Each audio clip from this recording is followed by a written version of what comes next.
but I want to tell a story. I was going to have a visual metaphor today, but the kids have stage fright. So I'll just tell the story instead for a little bit. The kids are enrolled in karate. They've got a little school down there that we like with a unique teacher. I like him a lot. He actually used to own the oil change place down there too. So it is unorthodox to think of this man as a martial arts 7th degree black belt. But regardless, Jeremiah's really enjoying it. He's doing really well. He's moved up to the 1st degree white belt because we only started earlier this year. Jane has got her belt again. Jane, normally in class, what's been going on is they'll go in, they'll do their warm-up exercises, different things like that, and then they will break off into groups based on what they're trying to learn at that time, what they're trying to work on. What kata is the term, a series of movements designed to practice the idea of combat in specific scenarios. They have different names based on what you're doing, what kind of opponent you might be fighting when you're doing these katas. But they have one that they just kind of call kata 1. It's not even really a kata. It's just a series of a couple of blocks ending with a bow. It's how they kind of close out practice, the training sessions. But like I said, it's just a series of blocks finished with a bow. And that is the only one that Jane has been working on. Now, this is not to her discredit because I know she's working hard. Especially because there's one particular session where she lost her belt, where the sensei decided, you know what, give me that back, I'm going to put it over here. We'll work on that, getting that back. And for a few weeks, she was working harder at working at it. And sometimes she would start real strong and kind of wander off near the end of the practice and lose it again. And she just recently, a couple weeks ago, got it back. She spent it was one of the sparring session practices where they weren't doing so much form, but the sparring and practicing with each other. And she spent the whole time either she was, present and making decisions and practicing real hard when she was sparring, or she was sitting down, paying attention and watching the whole time. And he said, "Jane, go ahead and get your belt back." Now, Jeremiah, like I said, he's already got his 1st degree, so he's been learning other katas with their own names, Smash and Super Smash. I think are the only 2 I remember that he's been learning. But Jane still is just doing the kata 1. Just like I said, it's an overhead block, a couple of front blocks, and a bow. Like I said, it's also how they close out their practice. And the thing is, Jeremiah moved on because he figured out this kata 1. He mastered that. He got it done. He got it right. Jane is still learning, and it's because you don't get to learn more until you've learned how to bow. In that same way, God won't hand us any more to learn, any more responsibility until we have learned to bow. I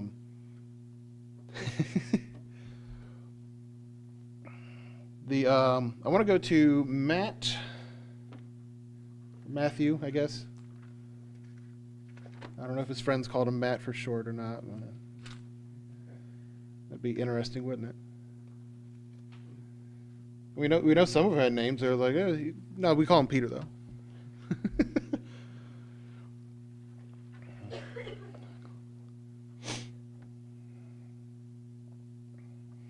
Or did they call him Peter because there was already another Simon that they all knew? I don't know. Matthew 18, 14 through 30. Most of us know this one. I kind of want to just hit a couple of notes in it, though. Parable of the Talents. 18, 14. There it is.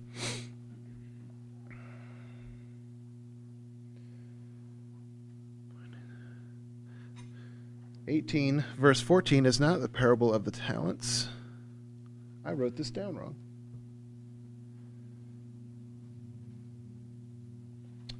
Drat. Parable of the talents. All right, we all know the story. Does anyone need a refresher on the parable of the talents? And I'll find it. If not, we'll keep going. But of course, in the story, to make it quick, the lord of the land is going to leave. He's got to go do some stuff, but he wants his business handled while he's gone, so he calls the servants to him. He gives one 5 talents, he gives the next one 2 talents, and he gives the next one 1 talent. And then when he comes back to collect from them to find out what gain he's made from his servants doing his business while he's gone, the guy with 5 talents is like, look, I went out and worked real hard. Here's 5 more talents that I earned on top of what you gave me. Cool, that's great. And the guy gets a great reward. The guy with 2 earned 2. The guy gets another reward. Not as great as the other guys, but in proportion to what he had earned back. And the last guy, of course, comes up, and he's like, you know what? I knew you were a fierce master, and I didn't want to fail. I didn't want to lose the money, so I just kind of kept it here. So you have not lost any money. And gives it back to him, and the Lord is angry with him. And he's like, you knew I was... I was strict, that I was astute, that I would want some usury off of this. I gave you this to do my business while I was gone. So he says, take from this guy and give it to the guy who had the 5 talents. And in that theme of bowing, or rather, I suppose the word of the day would be obey, rather, outside of the metaphor. The crux that I want to get on there is even that he should have acted. He was given a task and he didn't do it. Beyond just the idea that we need to obey God in the law, because again, I've said it before, that's the easy part. How many of us have been witnessing to someone out in the world and we tell them you're not supposed to be doing this, and they're like, what? And sometimes we wonder what causes God to call to one person or another, and sometimes maybe it's just that. The idea that someone receiving a new instruction that they're supposed to be keeping, and they go, wait, really? And they decide to stop and consider the idea that there should be something they should be doing to obey God. While the rest are just, no, but I don't want to do that. Maybe it is just a simple element of willing to consider the idea of obedience.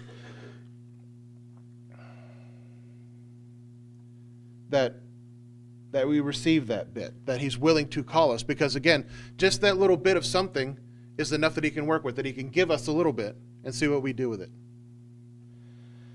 But the real crux of that is that early on in the story, the Lord gives them the talents according to their own ability. Again, he's only going to give them as much as he knows they can handle as far as responsibility goes. He wasn't going to give that last guy 5, knowing that he could probably only handle 1 and then still botch that. It's inaction and not acting on that obedience that requires it. And besides the Sabbath, besides that, what else were we commanded to do?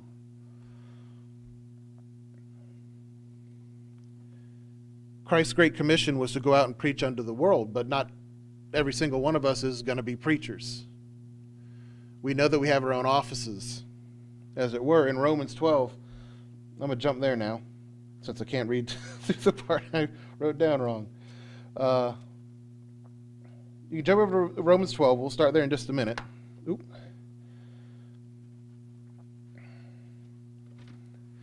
So the parable of the talents works in the idea of how much responsibility you're given, how much understanding you're given.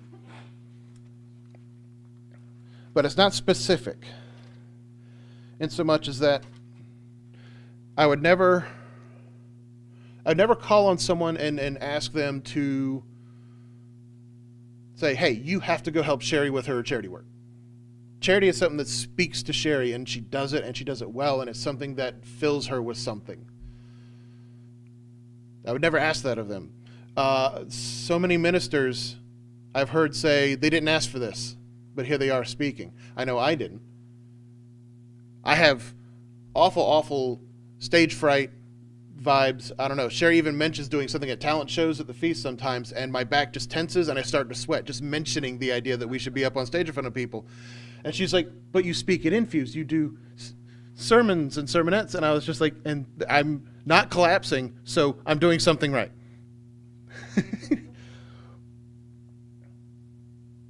But for someone who couldn't get behind this pulpit and was treating that nervously, I would never make them do that, because again, God has given us certain talents. I think that it's funny. It's a currency back then, but now it means something else.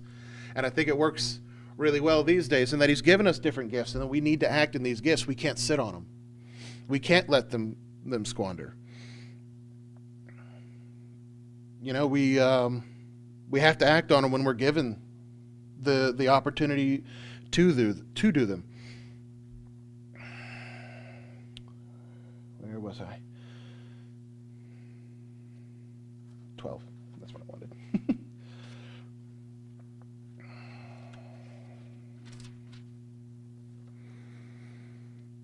12, and I'm going to start in verse 3. For I say, though the grace given unto me, to every man that is among you, not to think of himself more highly than he ought to think, but to think soberly according as God hath dealt to every man the measure of faith.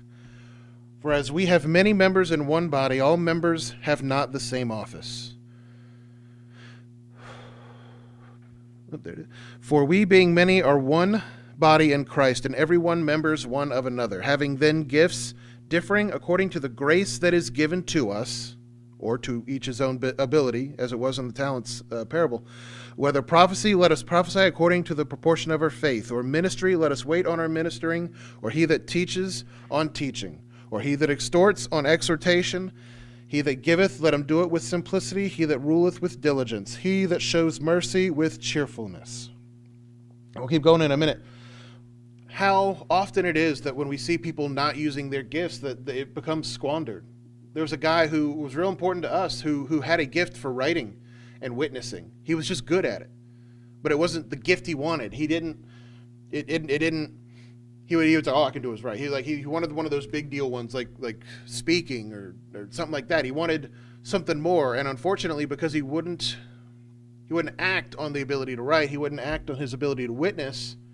He let it squander, and he started seeking that fulfillment elsewhere, and it took him away from the church, even to the point that he's preaching a 12-hour Sabbath now, from sun up to sundown instead. That Saturday night is still on game for whatever you want to do. And you see when these stories, when they stop, and there's others, when they stop obeying, when they stop moving towards what they've been called to do, moving towards what the Bible has asked us to do, what God has asked us to do, that it squanders, and he will just take away that responsibility until we don't have anything left, and we're just left with nothing.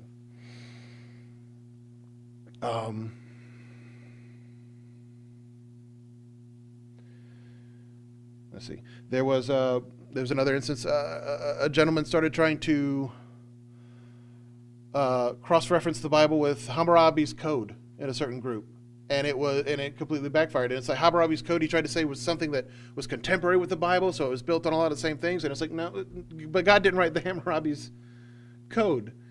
God wrote the commandments. We know that, so it wasn't contemporary with something he didn't write. And I've actually I forgot to write down the stuff before we left this morning, but Hammurabi's Code had some messed up stuff in it that we don't need to be trying to associate with. And again, this falling out when we stop obeying, when we stop trying to, when we start going in the direction that we think we ought to be going. But to keep going in this instruction of being part of this body, it's not just about what we are doing, but there are, I'll start back up in 9. Let love be without dissimulation. Abhor that which is evil. Cleave to that which is good.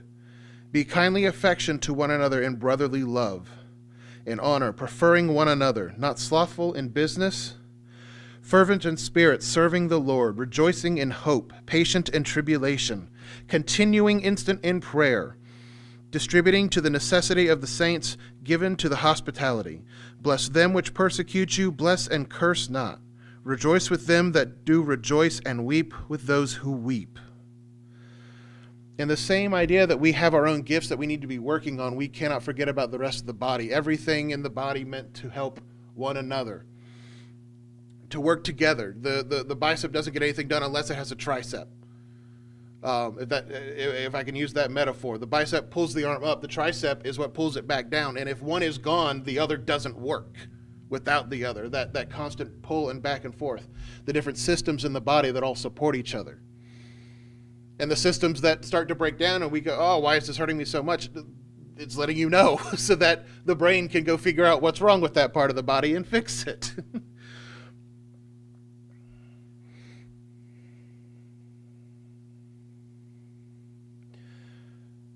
We're commanded, and we should obey that we are part of a body, that we are part of a community, a family, however, whichever metaphor, on what metaphor that level works for you.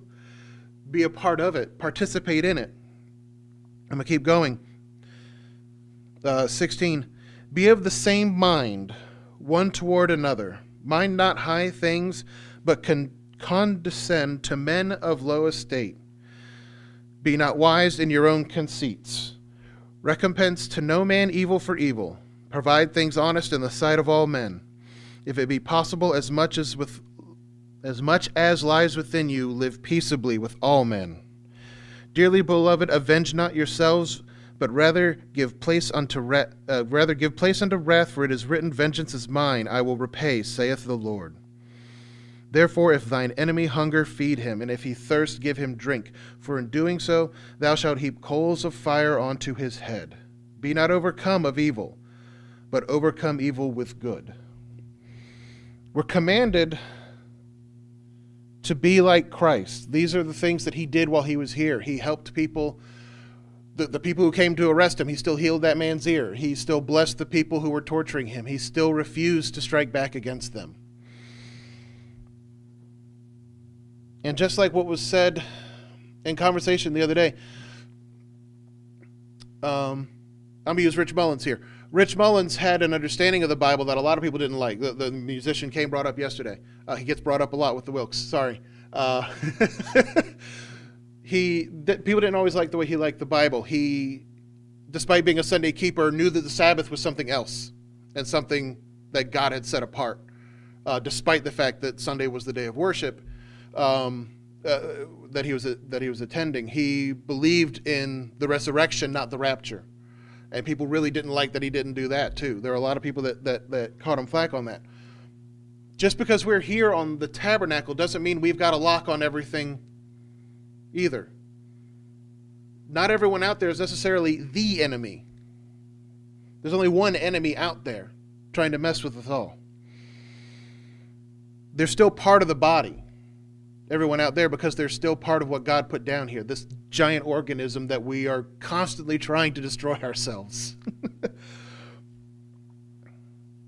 And Christ knew that, and that's why he treated everyone he met the way he did, because everyone is part of that body, that we are called to act, in action, to refuse the command, to refuse to obey, to be a part of this world in the same way that Christ was.